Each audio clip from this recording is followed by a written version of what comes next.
A finales del siglo XIX, Estados Unidos vivía una época de progreso. Nuevas ciudades crecían, la ciencia avanzaba y la gente confiaba en el futuro. Pero mientras todos miraban hacia adelante, un hombre construía algo muy distinto. No era una fábrica, no era un hospital. Era una trampa mortal disfrazada de hotel. Su nombre era H.H. Holmes. Y esta no es solo la historia de un asesino. Es la historia de cómo el mal puede esconderse a plena vista. Imagina llegar a una ciudad llena de esperanza. Una feria mundial, millones de personas celebrando el progreso, la ciencia, el futuro.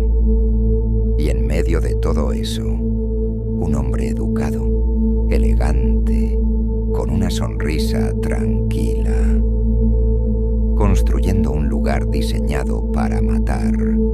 Esta es la historia de H.H. Holmes, uno de los primeros asesinos en serie documentados de Estados Unidos, y de un edificio que pasó a la historia como el Castillo del Crimen.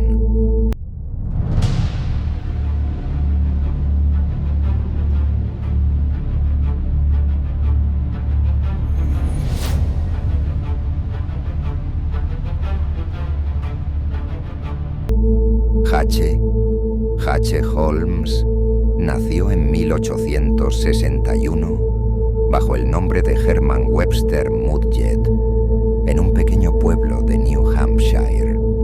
Era inteligente, muy inteligente, pero también solitario, frío, distante. Desde niño fue descrito como brillante, pero extraño. Algunos relatos cuentan que otros niños lo obligaron a tocar un esqueleto humano, una experiencia que, lejos de traumatizarlo, despertó algo oscuro en él. Con los años, esa fascinación por la muerte creció. Hay un episodio que se repite en muchas biografías. De niño, otros chicos lo obligaron a tocar un esqueleto humano. Lejos de traumatizarlo, aquello despertó en él una fascinación inquietante por la muerte. Años después, estudió medicina. Aprendió anatomía, química, cómo funciona el cuerpo humano y algo aún más peligroso: cómo ocultar la muerte bajo una apariencia científica. Ese conocimiento no lo usaría para salvar vidas. Al mudarse a la ciudad, Herman Mudgett dejó atrás su nombre. Se reinventó. Ahora sería H.H. Holmes, un médico respetable, un empresario amable, un hombre en quien confiar. Comenzó trabajando en farmacias. Y ahí apareció el primer patrón inquietante. Personas aseguradas que enfermaban, que morían, y cuyos seguros acababan en manos de Holmes. Nada podía probarse. Siempre parecía un accidente. Holmes aprendió algo muy importante. El crimen funciona mejor cuando nadie sospecha de ti. Ya como estudiante comenzó a robar cadáveres, a desfigurarlos y a usarlos para cometer fraudes de seguros. Desde el inicio, el dinero y la muerte estaban profundamente unidos. En la década de 1880, Holmes llegó a Chicago, una ciudad caótica, abarrotada de inmigrantes, obreros y viajeros.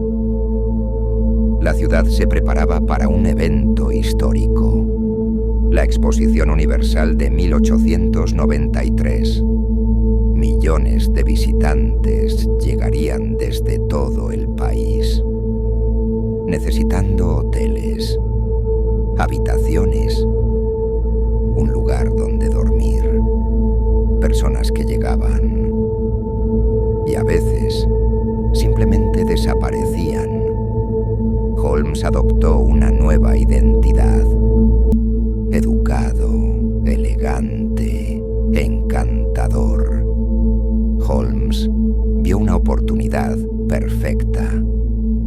Compró un terreno frente a su farmacia y comenzó a construir un edificio enorme de 3 plantas. Pero no era un hotel normal. Por fuera, el edificio no llamaba la atención. Por dentro, era una pesadilla. Oficialmente sería un hotel para visitantes de la Exposición Mundial de 1893. Extraoficialmente, era algo completamente distinto. El edificio tenía 3 pisos, pero ningún plano completo. Holmes despedía y contrataba obreros constantemente, para que nadie entendiera el diseño total. El resultado fue una pesadilla arquitectónica, pasillos que no llevaban a ninguna parte, habitaciones sin ventanas, escaleras que terminaban en paredes, puertas que solo se abrían desde fuera, que se cerraban solas. Algunas habitaciones estaban selladas, otras tenían conductos de gas o trampas en el suelo que llevaban al sótano. En el sótano, mesas de disección, ácido, cal viva, hornos, habitaciones insonorizadas. Algunas estaban conectadas a conductos de gas, otras se sellaban completamente desde el exterior. En ciertos cuartos, las víctimas gritaban y nadie podía oírlas. En el sótano, Holmes tenía su verdadero laboratorio: hornos crematorios, cubas de ácido, mesas de disección. Allí desmembraba los cuerpos. Luego vendía los esqueletos a escuelas de medicina. El crimen convertido en negocio. Muchas de las víctimas de Holmes eran mujeres jóvenes. Algunas trabajaban para él, otras eran sus parejas. Les prometía matrimonio, un futuro, seguridad. Una de ellas fue Julia Smythe, quien desapareció junto a su hija pequeña en la Navidad de 1891. Nunca volvieron a ser vistas. Otra fue Emmeline C. Grant, una joven que trabajaba como taquígrafa para Holmes. Desapareció sin dejar rastro. Nadie preguntó demasiado. Ese era el poder del anonimato en la gran ciudad. Holmes se aprovechaba de personas solas, de mujeres sin familia cercana, de niños, gente que el sistema no protegería. Holmes confesó 27 asesinatos, pero incluso eso es dudoso.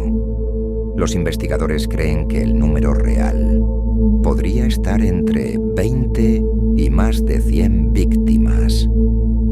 ¿Por qué nunca se supo la cifra exacta? ¿Por qué muchos cuerpos nunca aparecieron? Las víctimas eran personas sin registros claros. Holmes mentía constantemente. La verdad se perdió entre mentiras, cuerpos destruidos y una mente que disfrutaba engañando hasta el final. Curiosamente, Holmes no fue arrestado por asesinato. Fue detenido por fraude de seguros y a partir de ahí todo se derrumbó. En 1896 fue condenado a muerte. Antes de morir, pidió algo inquietante: ser enterrado bajo cemento para que nadie usara su cuerpo como él usó los de otros. El hombre que diseccionó a tantos temía que hicieran lo mismo con él. Fue ejecutado en 1896. Tenía 34 años. Murió en la horca, sin mostrar arrepentimiento. El castillo del terror fue destruido. Pero la historia de H.H. Holmes sigue viva, porque nos recuerda algo inquietante. El verdadero horror no siempre se esconde en la oscuridad. A veces sonríe, habla con educación y vive justo frente a nosotros. H. Holmes no era un monstruo a simple vista. No parecía peligroso, no levantaba sospechas. Y quizá por eso fue tan letal. Su historia nos recuerda algo inquietante. El mal no siempre grita. A veces sonríe. Recuerda suscribirte al canal y seguirnos para más historias increíbles, curiosidades y actualidad.